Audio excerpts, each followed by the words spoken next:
بسم اللہ الرحمن الرحیم۔ معزز ناظرین السلام علیکم، میں پروفیسر عمران اسلم آپ کی خدمت میں ایک نئے لیکچر کے ساتھ حاضر ہوں۔ آج ہم لوگوں نے جس ٹاپک پر بات کرنی ہے وہ ادبی اصطلاحات ہیں۔ ان میں سے ہمارا 5 نمبر کا MCQs آتا ہے جس کو ہم لوگ جانیں گے، پڑھیں گے۔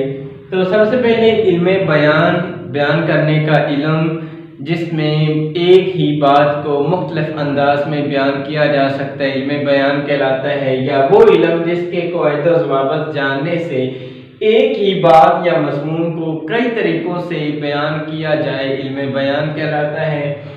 اچھا، تو اس سے فائدہ کیا ہوتا ہے؟ اس سے فائدہ یہ ہوتا ہے کہ کلام کے اندر رعنائی پیدا ہوتی ہے، دلکشی پیدا ہو جاتی ہے، جوش جذبہ ولولہ پیدا ہو جاتا ہے۔ ایک نئے الفاظ جب لوگوں کو ہم دیتے ہیں تو ان سے کیا ہوتا ہے، لوگوں میں جذبہ جنون اور پڑھنے کا شوق پیدا ہوتا ہے۔ تو سب سے پہلے علم بیان کے اندر جو چیزیں شامل ہیں ان کو ہم جانتے ہیں۔ تشبیہ ہے، استعارہ ہے، مجاز مرسل ہے اور کنایہ پر مشتمل یہ علم ہے۔ اس کے اندر ہمارا جو ٹاپک ہے وہ دو چیزیں ہیں، تشبیہ اور استعارہ علم بیان کے اندر۔ تو آج کا ہمارا ٹاپک ہے تشبیہ۔ تشبیہ عربی زبان کا لفظ ہے جس کے مطلب یا معنی بنتے ہیں مشابہت پیدا کرنے کے۔ تو کسی چیز کو کسی دوسری چیز کی مانند قرار دینا بھی تشبیہ کہلاتا ہے۔ اس کی تعریف علم بیان کی روح سے یہ بیان کی جاتی ہے۔ علم بیان کی وہ اصطلاح جس میں جب ایک چیز کو مشترکہ وصف یا خوبی کی بنا پر دوسری چیز کی مانند قرار دینا تشبیہ کہلاتا ہے۔ یہ تعریف ہوگی۔ اس کے بعد ہم جانتے ہیں تشبیہ کی کچھ وضاحت کو کہ تشبیہ کس بلا کا نام ہے۔ تشبیہ کے لیے جو چیزیں ضروری ہیں پہلے ان کو جانیں گے، پھر ہم مثالوں کو دیکھیں گے۔ پہلی بات تو ہم لوگوں نے دیکھا کہ ایک چیز کو مشترکہ وصف یا خوبی کی بنیاد پر دوسری چیز کی مانند قرار دینا تشبیہ کہلاتا ہے۔ پھر اس کے لیے چیزیں کچھ ضروری ہوتی ہیں۔ تشبیہ کے لیے یہ لازمی شرط ہے کہ جس چیز سے تشبیہ دی جائے اس میں وہ خوبی مسلمہ طور پر زیادہ ہونی چاہیے۔ مطلب جس چیز کو آپ تشبیہ دینا چاہتے ہیں، اقرا چاند کی طرح خوبصورت ہے، تو جس چیز سے تشبیہ دینا چاہتے ہیں اس چیز کے اندر وہ جو خوبی پائی جا رہی جس کی بنیاد پر آپ تشبیہ دینا چاہتے ہیں وہ مسلمہ ہو، وہ ہر بندہ جانتا ہو، پہچانتا ہو اس خوبی کو، اعلان اس کو بتایا جا سکے، وہ اس چیز کے اندر زیادہ ہونی چاہیے جس چیز کے ساتھ تشبیہ دی جا رہی ہے، جس کو دی جا رہی ہے اس کے اندر کم ہونی چاہیے۔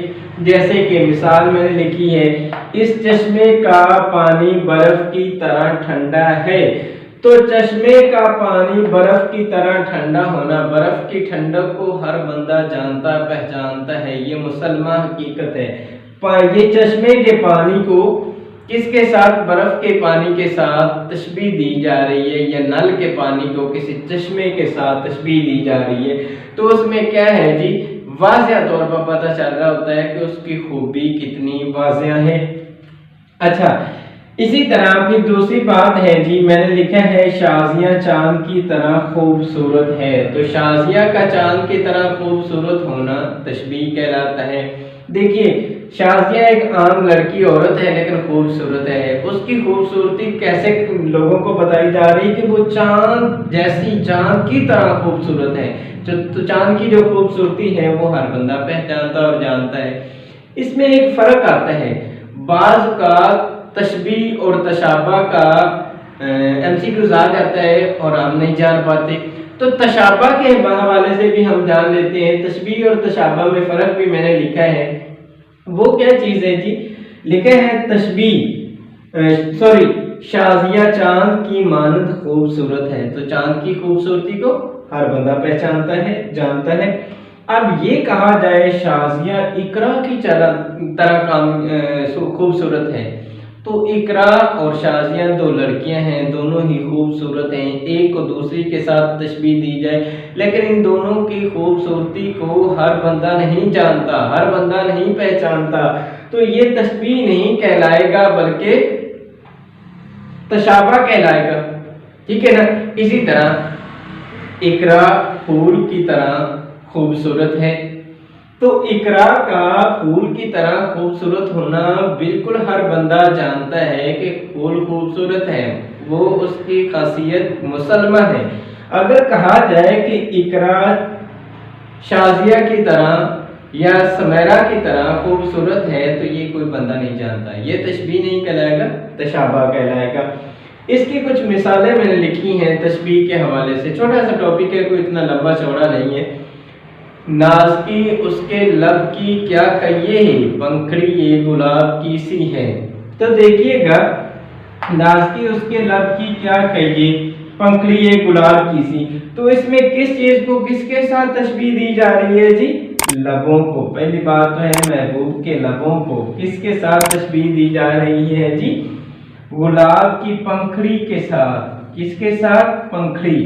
جیسے گلاب کی پنکھڑی بڑی نرم و نازک اور سرخ ہوتی ہے، اسی طرح شاعر نے اپنے محبوب کے لبوں کو ایک پھول کے اندر جو پتی پائی جاتی ہے اس کے ساتھ تشبیہ دی ہے۔ تو واضح ہے، ہر بندہ جانتا ہے پھول خوبصورت ہوتا ہے، اس کی پتی بڑی نرم و ملائم ہوتی ہے، تو اپنے محبوب کے لبوں کو اس کے ساتھ تشبیہ دے دی گئی ہے۔ تو یہ تشبیہ کا ٹاپک ہے، کوئی اتنا لمبا چوڑا نہیں۔ ایک چیز کو جب مشترکہ وصف یا خوبی کی بنیاد پر کسی دوسری چیز کی مانند قرار دیتے ہیں تو یہ کیا کہلائے گا جی؟ تشبیہ کہلائے گا۔ میں کہتا ہوں یہ مارکر دودھ کی طرح سفید ہے، تو دودھ کی سفیدی ہر بندہ جانتا ہے، تو یقیناً یہ تشبیہ کہلائے گا۔